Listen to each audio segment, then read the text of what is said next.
It's no secret that the MCU has been having a rough time recently. Whether we look at reviews, or the box office results, or even the reputation of Marvel in general, it's pretty clear that the MCU has a problem. But in order for me to start talking about fixing it, let's start by talking about what's wrong. I think Marvel has an oversaturation problem. Not only with the amount of projects they put out, but also with the sheer amount of movies and shows you need to watch in order to understand the new movies that keep coming out.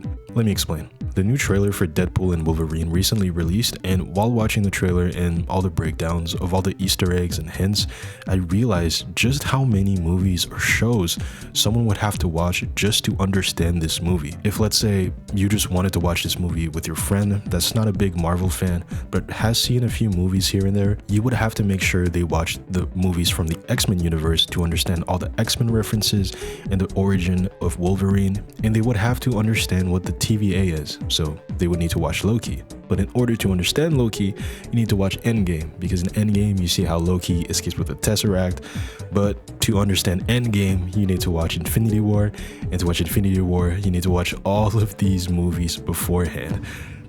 Do you see where I'm getting at?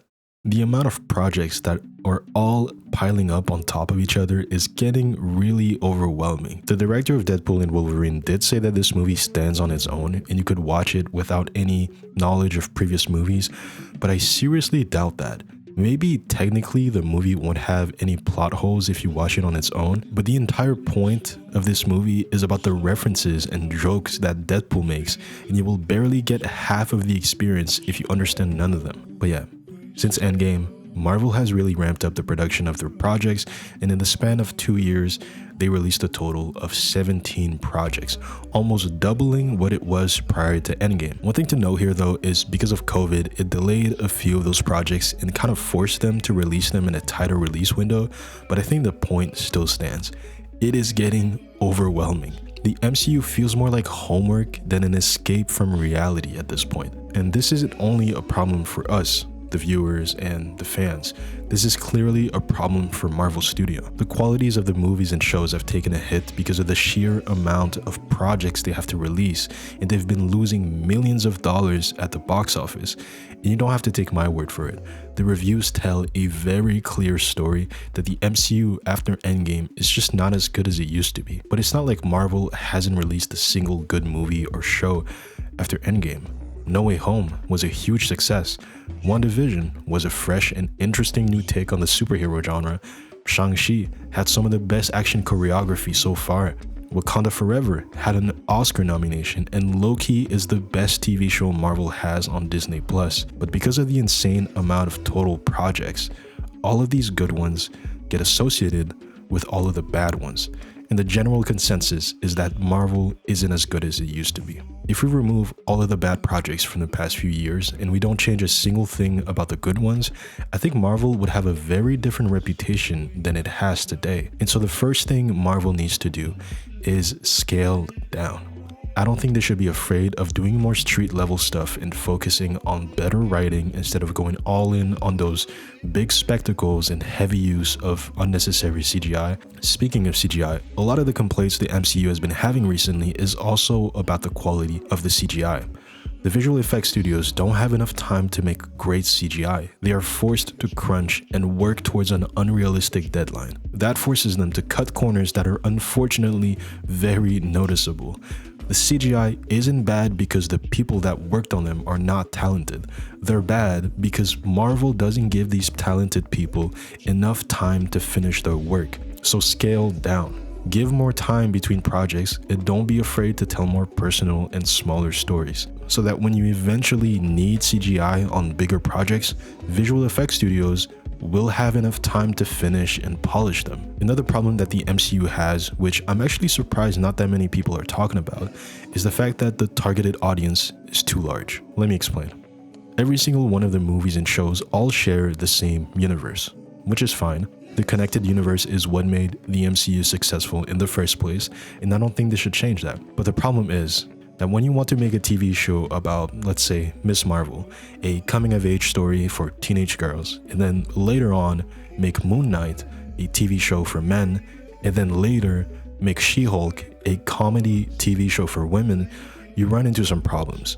Because to follow the MCU, you are expected to watch every single one of these projects because they're all building onto the overall story of the universe. So we have men watching She-Hulk expecting it to be a comedic superhero version of Better Call Saul featuring Daredevil, only to be alienated by the fact that this show is made for women. Now, She-Hulk is an interesting situation I want to talk about. She-Hulk isn't great. It's not a great show. But I also don't think it's as bad as people make it out to be. There are some genuine problems with She-Hulk, like the fact that the writers of the show even admitted to knowing nothing about the law, so they didn't want to write any scenes in court. That is one of the biggest red flags I've ever seen for a show about a superhero attorney. But all of the valid criticism get drowned under all of the sexist and stupid criticism this show gets. This is not me defending She-Hulk, but this is me telling you how bringing the wrong audience to the wrong TV show is problematic. When you get incels on Twitter and Reddit shitting on this show for the dumbest reasons, it undermines all of the valid criticism this show gets. Because the producers and the people at Marvel can just write the criticism off as just people being sexist. And some of the people that worked on the show really believe that She-Hulk is great, and all the bad reviews it got is only because of the sexist comments. But it's not. It's not a great show. It only makes sense that women are more likely to enjoy She-Hulk, and it only makes sense that men are more likely to enjoy Moon Knight. And this isn't something that's exclusive to gender. It could be about age, whether something is made for kids or is R-rated. It could be about culture, or it could even be about the specific tone a show or movie has. You run into a problem when all of these projects meant for different people are expected to be watched by everyone. If you try to please everyone, you please no one. So here's what I think the solution is to this. I think there should be smaller circles inside the MCU umbrella, inside the bigger circle. Let me give you a few examples. You can have a series of TV shows centered around street-level heroes with a more serious tone. Maybe you can get Daredevil and Spider-Man and Moon Knight to appear once in a while in each other's shows, but keep it to smaller cameos rather than big events. This will keep expectations in check, and people will know what can realistically appear in a circle. Like, obviously, Thor isn't just gonna pop out of nowhere in a Daredevil story that's focused on street level stuff. Another small circle could be anything that is R-rated, whether it's TV shows or movies. Maybe you can expect Deadpool to appear in projects with Blade or other R-rated characters. Same idea with projects that are targeted towards kids and teenagers. And obviously, once in a while, during something like Avengers Secret Wars, you can bring all of these different circles and all of these characters together in a big event and have another endgame moment. I think this is a much more realistic approach than what I see people expecting whenever we get a movie like Doctor Strange Multiverse of Madness. The rumors for that movie were crazy. People were expecting Wolverine or even Tobey's Spider-Man to show up, and no wonder people were disappointing with such crazy expectations, even though Multiverse of Madness is a pretty good movie. So yeah, let's keep the expectations realistic until a big event like an Avengers movie. Another bonus smaller circle in all of this could be animation. Obviously, it would be a bit more disconnected from the rest of the MCU, but I love what Marvel has been doing with animation recently. What If is really fun, X-Men is great, and I'm excited to see what they're cooking with Marvel Zombies. So yeah, this is what I think Marvel should do. Scale down the projects and make smaller circles inside the MCU umbrella to target a specific audience without expecting people to watch everything. Now, obviously, Marvel Studios has the best of the best in the industry to work on the problems I have been describing in this video, and they even started scaling down already.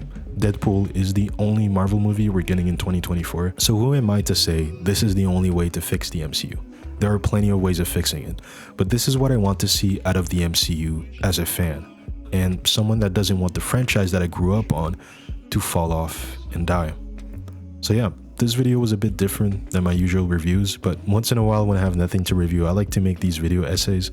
So if you enjoyed this video, subscribing would really help me out. And if I don't have any new uploads, you can check out my last video where I reviewed the new Fallout TV show and I went over why video game adaptations are good now.